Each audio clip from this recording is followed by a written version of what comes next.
Subscribe to my channel and press the bell icon for the latest update. Assalamualaikum everyone. Welcome to my channel Rui's Kitchen.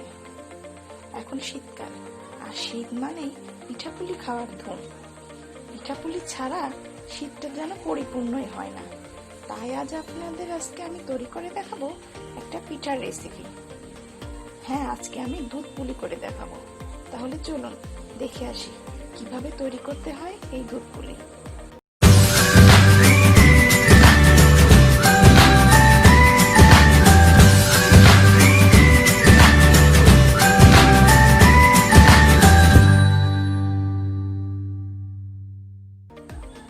প্রথমে আমি নারকেলের পুরটা করে নিব। তার জন্য চুলায় একটা প্যান বসিয়ে নিয়েছি, তাতে দিয়ে দিব একটা বড় সাইজের নারকেল কোড়া।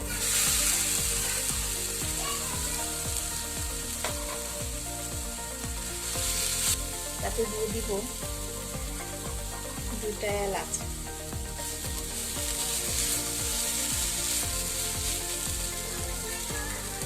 তারপর দিয়ে দিব হাফ কাপের থেকে একটু বেশি চিনি।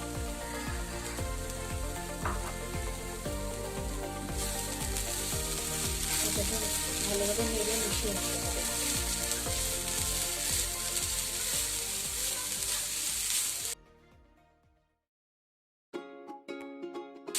মেশানো হয়ে গেছে, তাতে দিয়ে দিব 2 টেবিল চামচ মতো দুধ।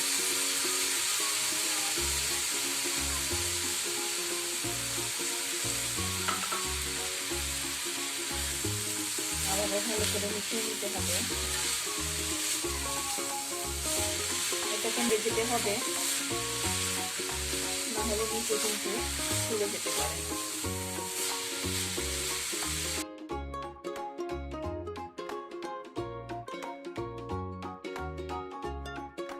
পর্যায়ে দিয়ে দিব 1 চামচ মতো ঘি।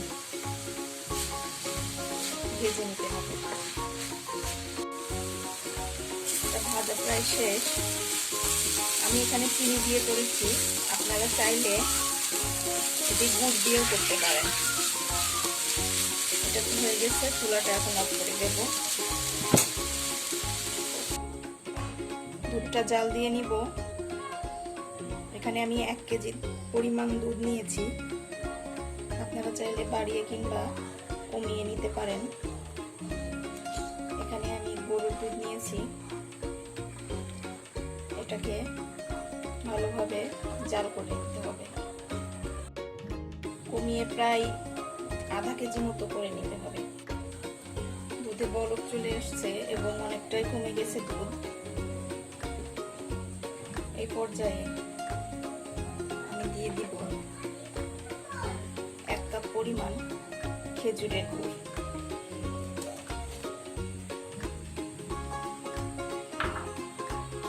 অনেকে গুড়টা আলাদা জাল করে নেয়, আমি এখানে সরাসরি দুধের ভিতরেই দিয়ে দিলাম।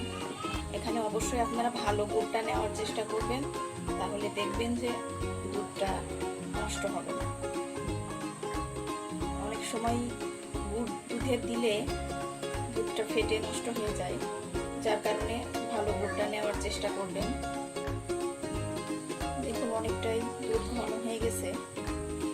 আর আমি এখানে 1 কাপ গুড় দিয়েছি, আপনারা মিষ্টি বুঝে কম বেশি করে নিতে পারেন। হয়ে গেছে, চুলাটা অফ করে দেব এবং ঢাকা দিয়ে রেখে দেব। এবার আটাটা মেখে নেব। চুলায় একটা প্যান বসিয়ে দিয়েছি, তাতে দিয়ে দিব 2 কাপ পানি।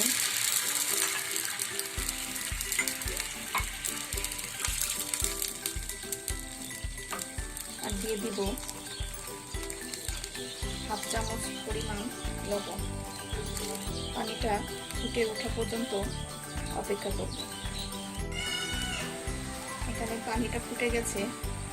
এখানে আমি দিয়ে দিব 1 কাপ পরিমাণ শুকনা চালের গুঁড়ি।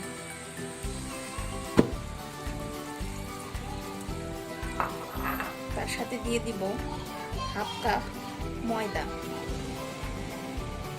আপনারা আটা বা ময়দা যেটা ইচ্ছাই ইউজ করতে পারেন। এখানে চালের গুঁড়ির সাথে এই ময়দা দিলে পরে পিঠাটা ফেটে যায় না। এটাকে ভালোভাবে মেখে নেব। দেখুন চালের গুঁড়িটার সাথে এটা দেওয়াতে অনেক সফট হয়েছে।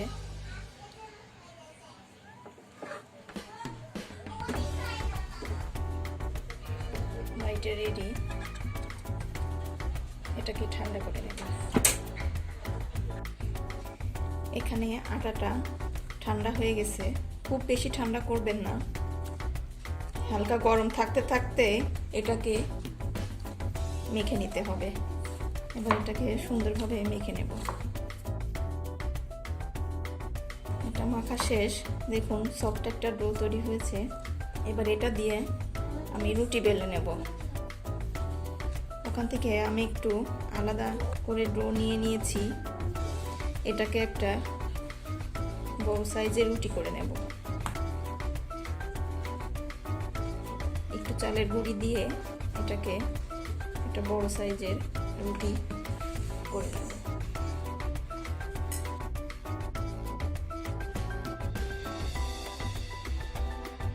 দেখুন এখানে একটা বড় সাইজের রুটি হয়ে গেছে। খুব বেশি মোটা বা খুব বেশি পাতলা করিনি। এমন একটা ধারালো কিছু গোল জাতীয় জিনিস দিয়ে এটাকে কেটে নেবেন।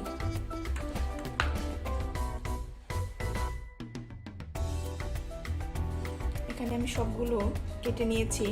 তাতে যে নারকেলের পুরটা করে রাখছিলাম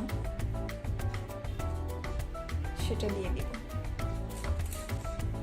একটু বেশি করে দিব, তাহলে খেতে মজা হবে। মুখটাকে ভালোভাবে সিল করে দিতে হবে।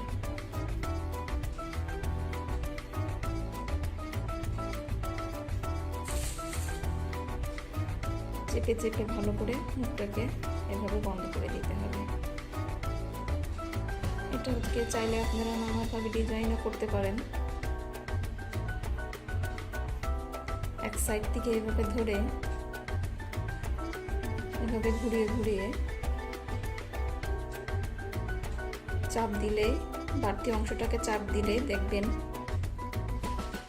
সুন্দর একটা নকশা এখানে হয়ে গেছে। আমি আর একটা করে দেখাচ্ছি।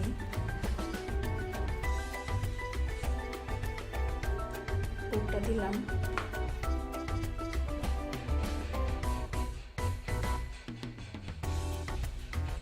এক সাইড থেকে এভাবে চাপ দিয়ে সুন্দরভাবে মুখটাকে আটকে দিবেন।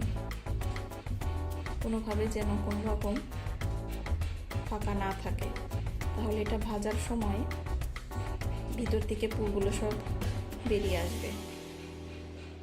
তারপর এক সাইড থেকে এভাবে বাড়তি অংশটাকে চেপে চেপে দিলে একটা নকশা তৈরি হবে। এটি আপনারা খেয়াল করেন, খেয়াল করলে আপনারা পারবেন।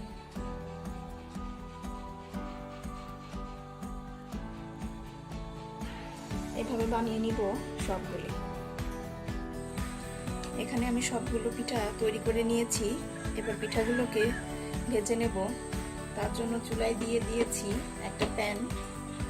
তাতে পরিমাণ মতো তেল দিয়ে দিয়েছি। তেলটা হালকা গরম হলে তাতে পিঠাগুলো দিয়ে দিব।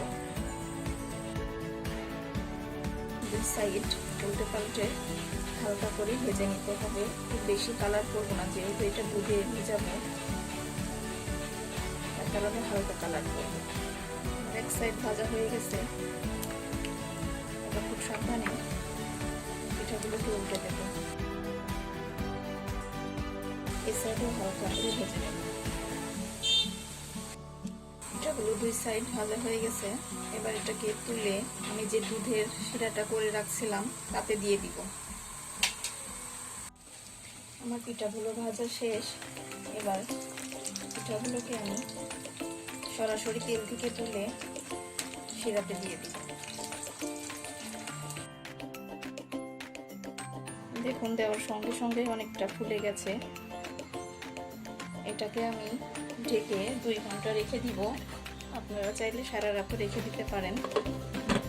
ফিরে আসছি 2 ঘন্টা পর। ফিরে আসলাম 2 ঘন্টা পর।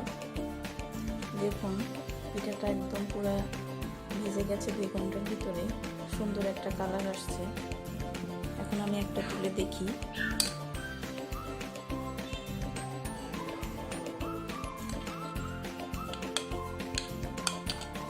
দেখুন এটাকে আমি কেটে দেখাচ্ছি, অনেক সফট আর অনেক সুন্দর হয়েছে। এভাবে আপনারা এটা বাসায় ট্রাই করবেন। তৈরি হয়ে গেল খুব সহজে দুধ পুলি। রেসিপিটি অবশ্যই ট্রাই করবেন, আর ভালো লাগলে একটা লাইক দিবেন। ভালো থাকবেন, সুস্থ থাকবেন, আর আমাদের জন্য দোয়া করবেন। আল্লাহ।